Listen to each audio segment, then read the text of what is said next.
I've trained calisthenics for 10 years. I've solely focused on strength. But what's on the other side? What can we learn from endurance? This is my journey to running a 70-kilometer ultramarathon in Japan.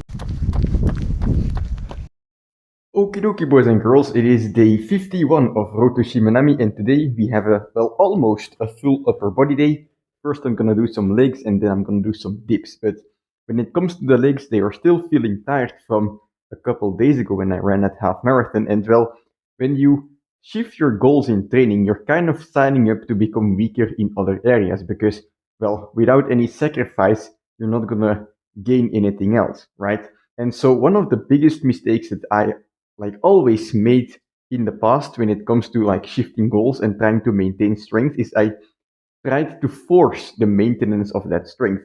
And so, as I got more into the different goal that I was aiming for, I would realize that I was getting weaker in another area and I would try and do more training for that old area that I was losing gains in, right? But this is a this is a bad thing to do because guess what? You only have so much energy to spend on your training. And as you shift more towards your new goals, you're gonna need more energy to get better at that goal. And so you have less capacity to maintain other stuff. And so if you try and force it and try to spend energy on those other areas as well, basically what's just going to end up happening is it might work for a week or two, but then you're just going to crash down. And not only are you going to lose your gains on the new area that you're focusing on the new goals that you have, but you're also going to lose strength on what you were trying to maintain because your body can't keep up. So the biggest thing I'm trying to focus on with this entire running thing is, yes, of course, I want to maintain strength, but I'm not trying to force it. So I'm just going to see today what happens with the leg day. And if I realize, like, hey, this is too much, then perhaps next time I will adjust some things. Perhaps, I will have weaker legs if I do it that way, but at least I'm going to be able to maintain for a little longer because I'm not forcing myself or breaking my body down, right? So anyway, what I'm going to do today with the pistol squats is 3 sets of 5, as I always do, with 30 kilos, and then a couple Nordic curls outside.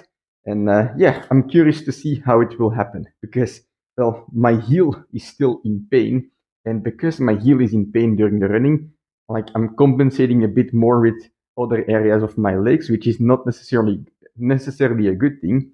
I'm not in pain, but because of the different way of running, I guess I am feeling more tired than I would on a normal 10-kilometer day, But yeah, let's just get started and see what happened, and then we can move on to the dips.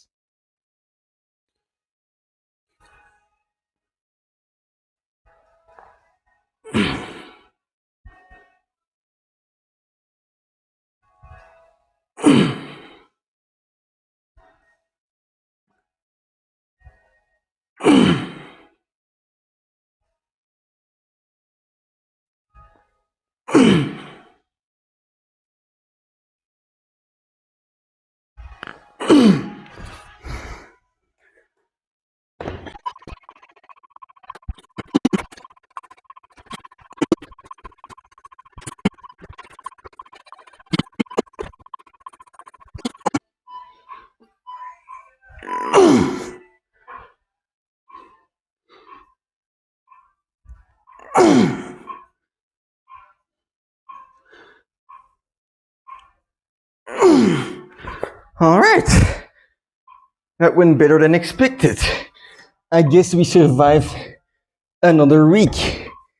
Let's head outside and do the Nordic curls. Those might be the hardest today.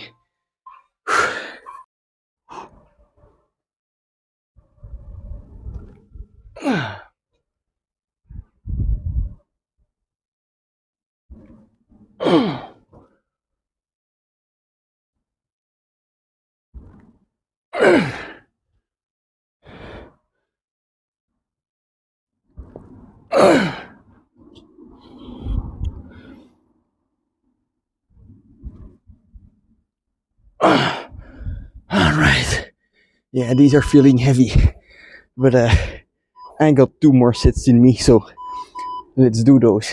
When it comes to maintaining, you don't need to put in nearly as much effort as you need to put in order to progress. So first, when you're making your gains, when you're first getting to a certain level, it's going to be difficult, right? Because in order to, like, on top of the energy you need to maintain where you're currently at, you also need to spend extra energy on top of that to actually get stronger. But once you just need to maintain, you no longer need that portion of extra stimulus to get stronger. You can just do the portion where you have to maintain, or where you can maintain.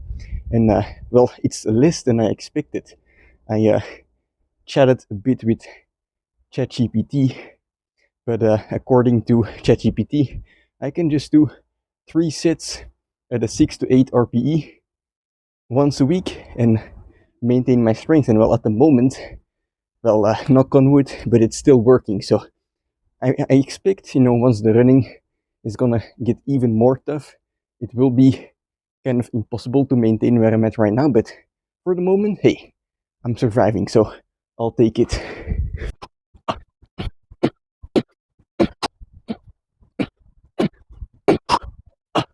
Okie dokie, so that's gonna be it for today's leg training, and now we can have the legs rest. We can shake them out a little bit by doing some dips. And today's dip training is gonna be a little bit of a feeler session. And what I mean by a feeler session, it's basically, when you're setting up a goal for yourself in your training, and it looks like a little bit of a big goal to achieve, you gotta make a plan. And in order to make a plan, you need some information, and that's what the feeler session is for. So for me, I kind of want to try and see if I can get to 40 sets of 25 dips EMOM style. So every minute on the minute, 1 set of dips, 40 minutes. So that would mean 1,000 dips in 40 minutes, which is, it sounds quite crazy.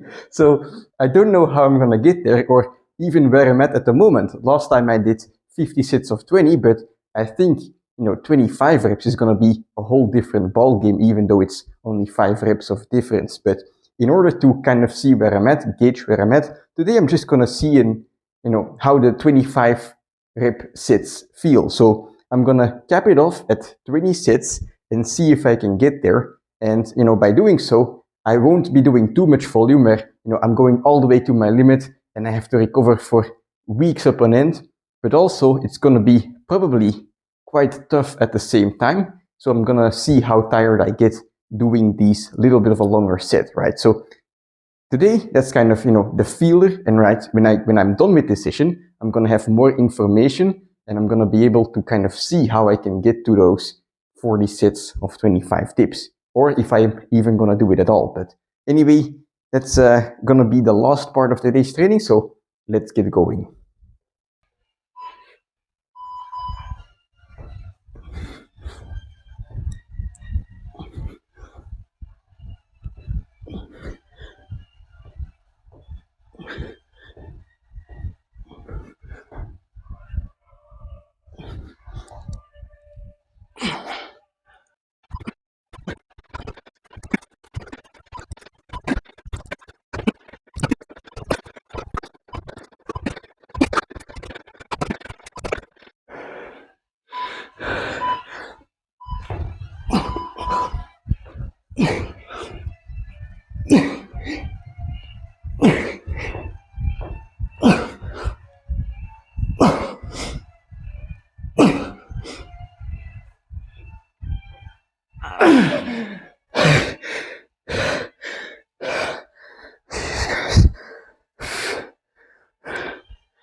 Okie dokie, so that's gonna be it for today's training. Let's start off with a little bit of a flex, because if you're doing endurance calisthenics or endurance-based workouts, one of the things that you might hear sometimes is, well, it's endurance, hundreds of reps are not gonna build your muscle. But the good thing is, if you've been doing endurance calisthenics for a while, the only argument you need in order to win that argument is, well, just flex. You just need to flex. And that's going to be enough to win the debate. But yeah, very satisfied with how this training went. And oh boy, that was hard. I kind of expected this training to be hard, 20 sets, even though it's only half the volume of last time. But what I did learn today is, well, it felt difficult after set number 2. on set number 2, I was like starting to think about, well, when I fail, how am I gonna get, the remainder of the reps to get to 500 reps in total today? Because that's my bare minimum. So if I fail on set number 10, I have to do 250 reps. How am I gonna do those reps? That's what I was thinking about after set number 2 and 3. And then what I learned today is that after those sets, I did 17 other sets. And they all burned, they all sucked, they all hurt, but I completed them all as well. So that's a very useful intel for next time when I'm on set number 20 and I have 20 more sets to go. I know, like, hey, it hurts, but that doesn't mean that there's potential for that there isn't any potential for another 20 sets. So very useful information. I'll be sure to put it to use next time I try these dips. But anyway, that's gonna be it for today's training. I'm gonna head downstairs and have some dinners, have the legs and my chest recovered and my triceps as well. Holy shit. I'm gonna have them recovered for the next session. But actually, I feel like my legs are almost recovered from Sunday. It's just the damn heel, so gotta wait for that to recover. So it's gonna be some forced recovery. I'm gonna have energy to spare in the next couple of days, I feel like, but yeah, that's something I will have to manage when the time comes. Anyway, I'll see you for tomorrow.